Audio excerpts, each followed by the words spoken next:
Bonjour à toutes et à tous et bienvenue à l'émission Top Gun de ce lundi 21 mars 2022. Bienvenue, indice boursier, gare à l'ascenseur émotionnel. Gare à l'ascenseur émotionnel, en début de semaine dernière, les grands titres de la presse financière étaient nous entrons en bear market. Semaine de rebond, pouvant prendre la forme de structure chartiste en V-bottom, figure de renversement haussier, ou simple rebond technique en direction des points de décrochage du 24 février dernier, avant une réplique baissière.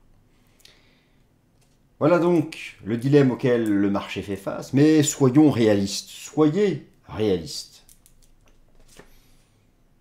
Ralentissement macroéconomique, c'est acquis. Et vous allez voir que cette semaine, des indicateurs vont venir préciser cet élément. Resserrement monétaire, hausse des taux d'intérêt, arrêt du programme d'achat d'actifs des principales banques centrales liées à la crise sanitaire, c'est acquis. Inflation galopante, c'est acquis. Et dans ce contexte-là, le marché action ferait un V-bottom avec en perspective déjà de nouveaux records historiques. Soyons réalistes, y a-t-il encore de bonnes raisons, de fausses bonnes raisons d'être optimiste? Alors, installez-vous confortablement. Je vous rappelle que cette émission est disponible aussi en version podcast sur la plupart des plateformes d'écoute, sur le même titre exactement, si vous en faites la recherche. Je vais vous proposer dans cette vidéo un certain nombre d'éléments. Ça fait un mois que ce conflit a commencé. J'ai à ma disposition les données synthétiques d'évolution des flux de capitaux, d'allocation d'actifs. Vous allez voir, à votre avis, où sont allés les capitaux en un mois? Les obligations? L'or? Le cash? Vous savez, le cash? Les liquidités? Le métier d'un gérant d'actifs n'est pas de garder du cash, sauf quand il a peur. Obligation? Cash. La réponse arrive dans un instant. Et je vais vous proposer des éléments de comparaison avec février-mars 2020, la crise sanitaire, ou même avec la bulle Internet, au début des années 2000. Vous savez, la bulle spéculative dite du .com, du .com. Techniquement parlant, deux scénarios, pas énorme, s'opposent. Le V-bottom, que l'on voit sur certains indices boursiers majeurs, ou le pullback, le retracement de 50% sur les points de décrochage du 24 février dernier, jour de déclenchement, jour de l'invasion par l'armée russe du territoire national ukrainien. Pullback et réplique. Gare à l'ascenseur émotionnel, car d'un jour à l'autre, haussier, baissier, optimiste, pessimisme, voilà. Voilà dans quel état sont actuellement les marchés, et le temps qui passe apporte des informations qui viennent solidifier un argumentaire. Et donc je vous propose de passer directement aux illustrations que j'ai prévu de vous montrer, chers amis. Alors donc je me réduis, me revoilà tout en bas. L'émission Top Gun de ce 21 mars. Au programme, indice boursier, deux scénarios possibles à horizon moyen terme. Alors je vois tout de suite, j'envisage tout de suite, mais vous avez bien raison, d'ailleurs n'hésitez pas à commenter. Deux scénarios possibles, oui forcément, un haussier, un baissier. Très bien, oui mais c'est le principe des mouvements boursiers. Encore faut-il identifier les bons niveaux techniques qui sont la frontière entre ces deux scénarios. Je vais vous proposer mon opinion, qui reste une opinion humble, qui reste une opinion indicative, subjective. D'ailleurs, cette émission n'est pas une émission de conseil en investissement. Alors, beaucoup de choses. Cette semaine, publication cette semaine. C'est très important, c'est le temps fort fondamental de la semaine. Les indices PMI de Markit, les indices Purchasing Manager Index, les PMI de Markit, ce sont les indicateurs de projection macroéconomique les plus respectés. Oui, les plus respectés par la haute finance. Ces indicateurs sont basés sur des sondages des directeurs d'achat des entreprises. Comment ils fonctionnent?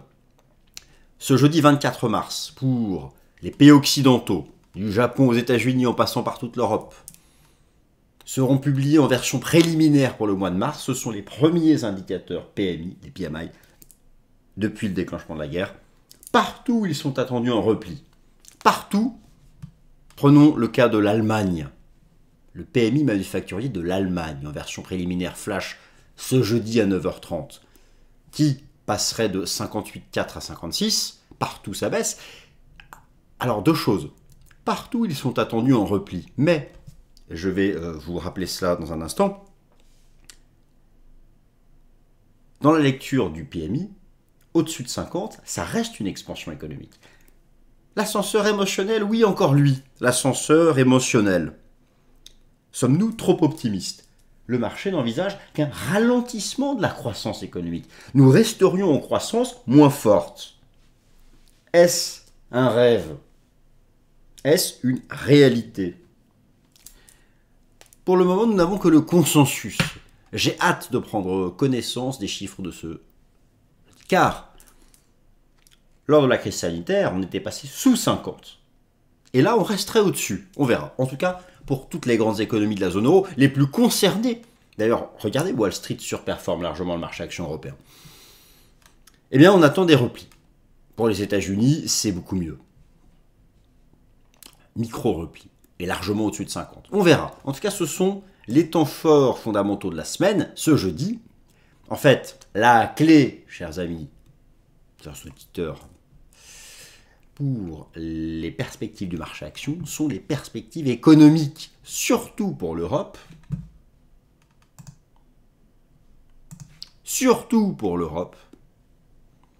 Un peu pour les États-Unis. D'ailleurs, l'Allemagne a annoncé avoir un accord d'État avec le Qatar pour déjà commencer à réduire le poids de la Russie dans ses importations d'énergie. Tout ça prend du temps derrière. Les entreprises doivent ensuite contractualiser. Et bon, bref.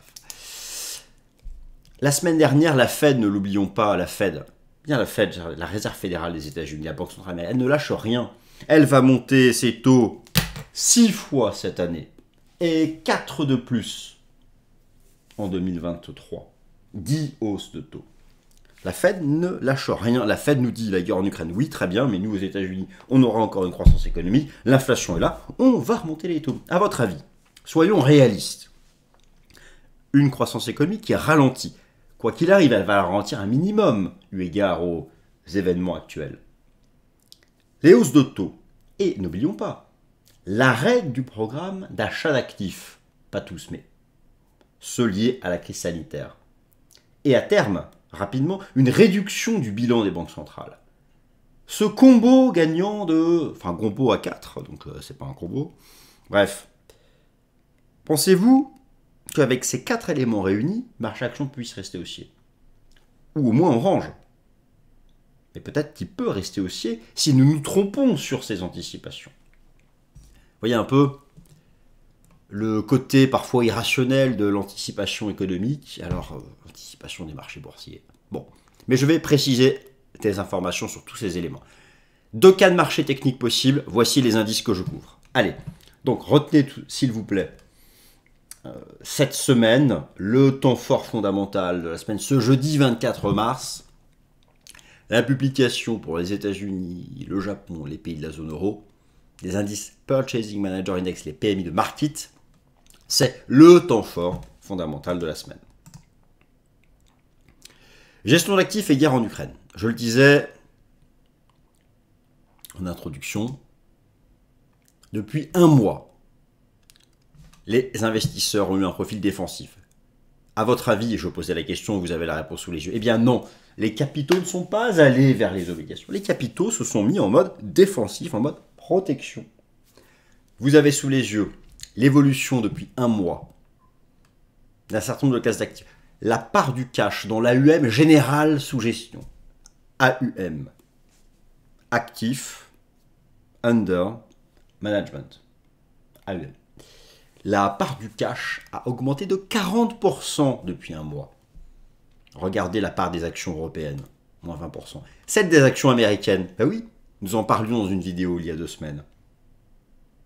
Valeur refuge vit en comparaison des actions de la zone euro. En hausse. J'ai fait une vidéo, rappelez-vous, il y a 2 semaines sur les acteurs, sur les secteurs les plus défensifs. Santé, produits de base, l'énergie on comprend, les utilities. Oui, ce sont eux qui ont vu une augmentation de leur poids relatif au sein de la UM totale des encours sous gestion. Mais surtout, ce qui est surprenant, c'est l'envolée extraordinaire de la part du cash et la chute de la part d'obligation. Mais alors c'est un profil défensif, mais avec cette hausse de 40% de la part du cash, désormais dans l'AUM totale sous gestion, la part du cash représente 5,9%. Mais c'est énorme. Le métier, le boulot d'un gestionnaire d'actifs, c'est pas d'avoir du cash, c'est de rentabiliser ce cash. 5,9%, c'est exactement le sommet que le poids du cash a atteint en avril 2020, au point bas du choc boursier lié à la crise sanitaire. Est-ce que cela veut dire que le point bas a été fait la semaine dernière sur le marché action? Écoutez, au moment de la crise dite des dot-com, l'explosion de la bulle spéculative, de la bulle Internet, la part du cash était quasiment de 9%. Donc là, nous avons atteint la part du cash au plus bas de la crise sanitaire, mais historiquement, il y a déjà eu pire. Et notamment donc, au début du siècle. Mais tout de même, c'est un argument sur lequel certains s'appuient pour dire qu'il y a une part du cash maintenant importante, ce cash va revenir sur les actions, et c'est reparti, nouveau record historique dans un mois. Restons calmes, restons calmes.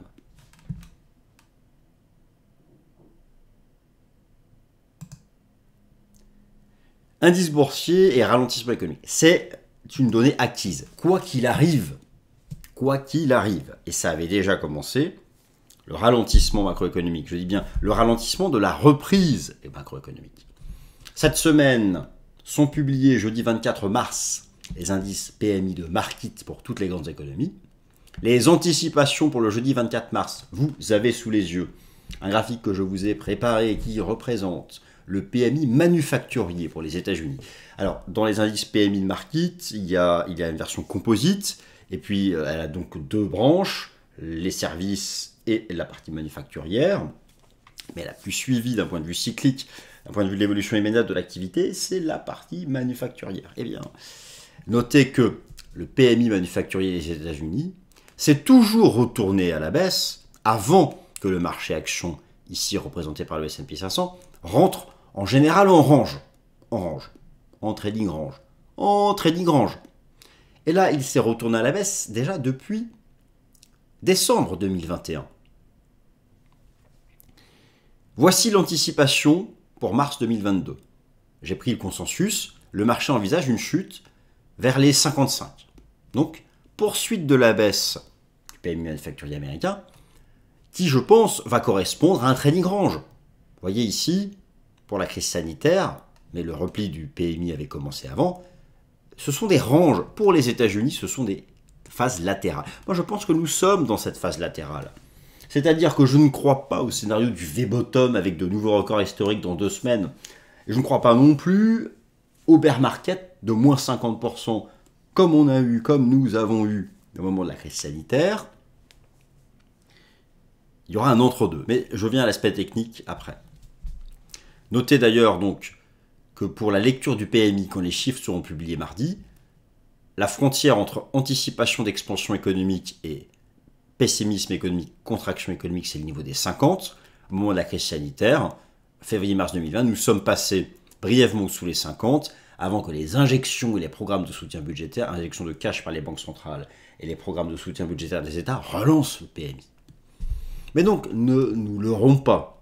Indice boursier avec ralentissement économique, tiré numéro 1, cap haussier des taux d'intérêt, tiré numéro 2, confirmé par la Fed la semaine dernière, tightening, réduction à venir des bilans des principales banques centrales. Tiré numéro 3, nous ne l'aurons pas. Nous n'aurons pas de nouveaux records historiques dans 2 semaines. Nous n'aurons pas, je pense non plus, sauf un scénario noir du côté du conflit géopolitique actuel, nous n'aurons pas de crack de 60% du marché action. Nous aurons un entre-deux qui ne fera plaisir à personne, mais qui est historiquement récurrent, la phase de trading range.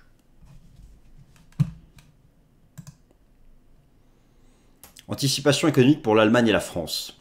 Quel impact réel de la guerre en Ukraine selon les indices PMI du mois de mars, en version préliminaire? Depuis le déclenchement de la guerre en Ukraine, les PMI publiés ce mardi sont les tout premiers en version flash à sortir. En histogramme bleu ici, le PMI manufacturier de l'Allemagne, en pointillé noir ici en ligne, celui de la France.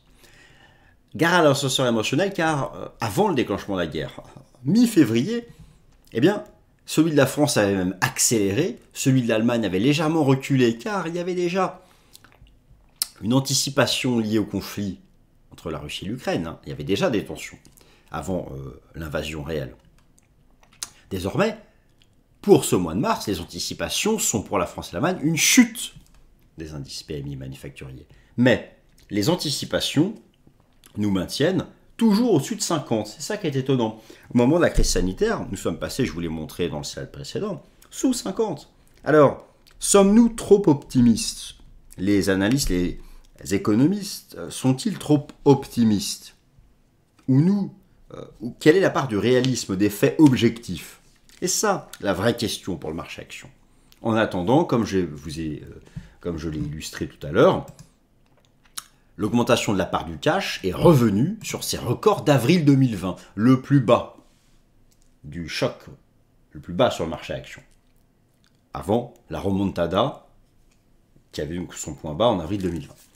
La Fed, elle, ne lâche rien, c'est ce qu'il faut retenir de la semaine dernière. La Fed envisage, accrochez-vous, cette année, 6 hausses de taux. Vous avez ici ce qu'a publié la Réserve fédérale des États-Unis la semaine dernière, ses anticipations en matière de PIB, de taux de chômage, d'inflation et de ses taux d'intérêt. 6 hausses de taux en 2022, 4 de plus en 2023. La Fed montera ses taux et en plus de ça, si la Fed monte ses taux, elle va bientôt arrêter son programme de quantitative easing. Vous avez sous les yeux un graphique qui superpose l'indice S&P 500 et le bilan total de la Fed, observé dans le passé. À chaque fois que le bilan... Alors là, vous avez l'impact, l'envolée haussière du bilan de la Fed en février-mars 2020, au moment de la crise sanitaire. La Fed va arrêter d'acheter des actifs, on y est presque vers la fin du printemps 2022, et ensuite la courbe du bilan de la Fed en bleu va commencer une lente décrue. Historiquement, chaque lente décrue s'est accompagnée d'un trading range sur le marché action. Alors bien sûr, la Fed est pragmatique. Si tout part en vrille, si vous me permettez l'expression, elle pourrait réaugmenter. Mais à un moment ou à un autre, elle perdrait de la crédibilité. Donc, mis l'un dans l'autre, mon scénario à moi n'est pas celui de l'effondrement à moins 60%, ni celui du V-bottom avec de nouveaux records historiques. Il sera l'entre-deux, mais c'est une réalité de marché historique, le trading range.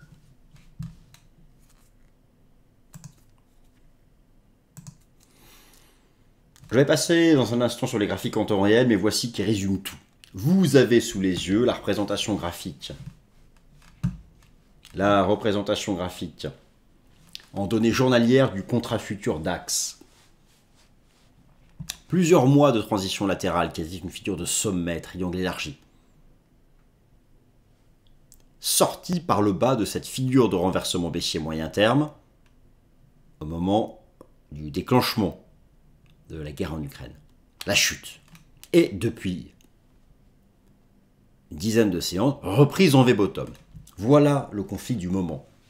S'agit-il d'un point bas trouvé et d'une figure de renversement haussier, car la configuration en creux en V est une configuration de renversement haussier, ou s'agit-il d'un simple pullback sur la ligne de coût de cette énorme et très large l'axe du temps, énorme l'amplitude sur l'axe du prix, de cette figure de renversement haussier? Voilà les deux cas de figure possibles et tous les indices boursiers sont concernés, surtout en Europe, un peu moins aux États-Unis. Le V-bottom, où nous repartirions, un peu comme très rapidement après le point bas de la crise sanitaire, et surtout après l'annonce des premiers vaccins, en mode euphorie haussière, réintégration de la ligne de coût, de la figure de renversement baissier. C'est la frontière chartiste, et tous les indices boursiers ont cette frontière chartiste entre ces deux cas de figure. Réintégration, record, nouveau record historique, ou simple pullback sur le niveau de déclenchement du choc boursier et réplique de la baisse. Voilà les deux cas possibles. Et là, je suis sur le DAX, l'indice qui représente la bourse de France, la bourse du pays de l'économie majeure la plus exposée à l'interruption, à la contrainte des flux commerciaux, des flux énergétiques avec la Russie.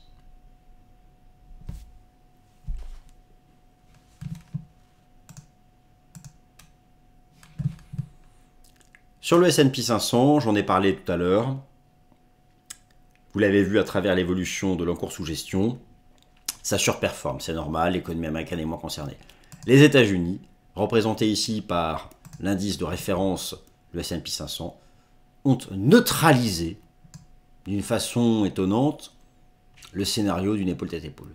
Le marché action US, même limite piège technique baissier. Réintégration reste dans son trading range. Le marché action américain surperforme et va surperformer, c'est presque logique.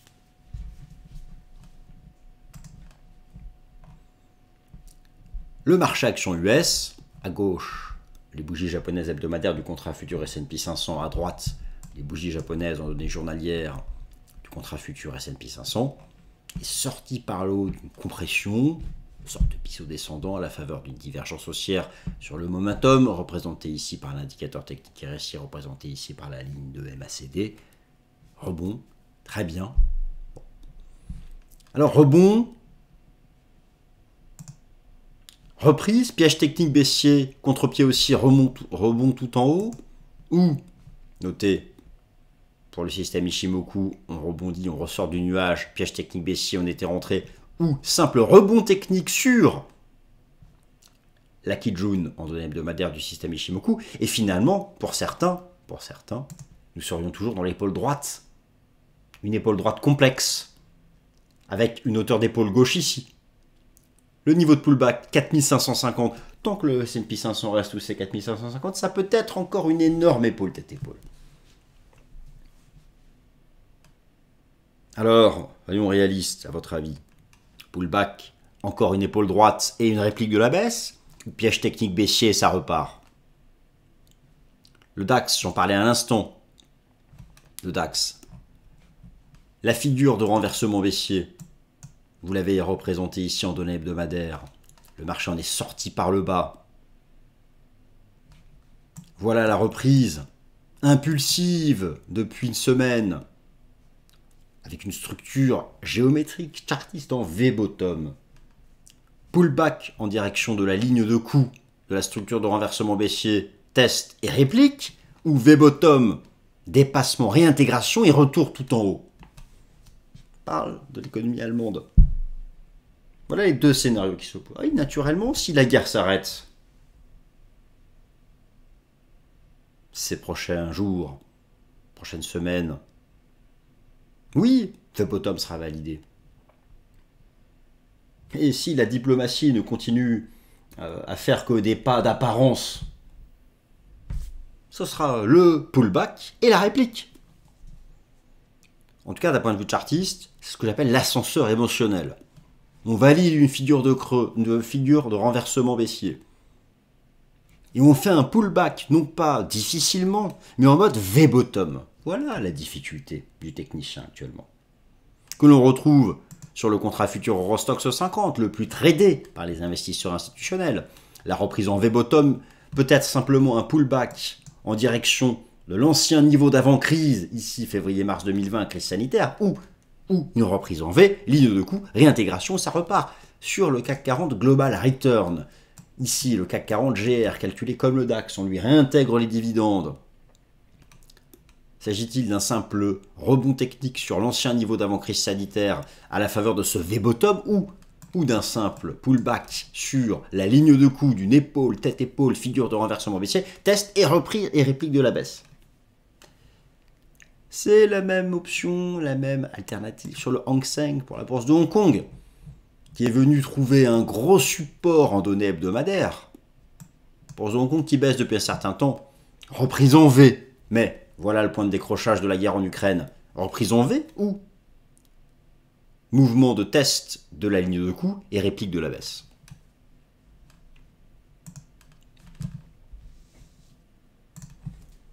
Voilà, chers amis, l'alternative technique auquel le marché font face avec cette semaine.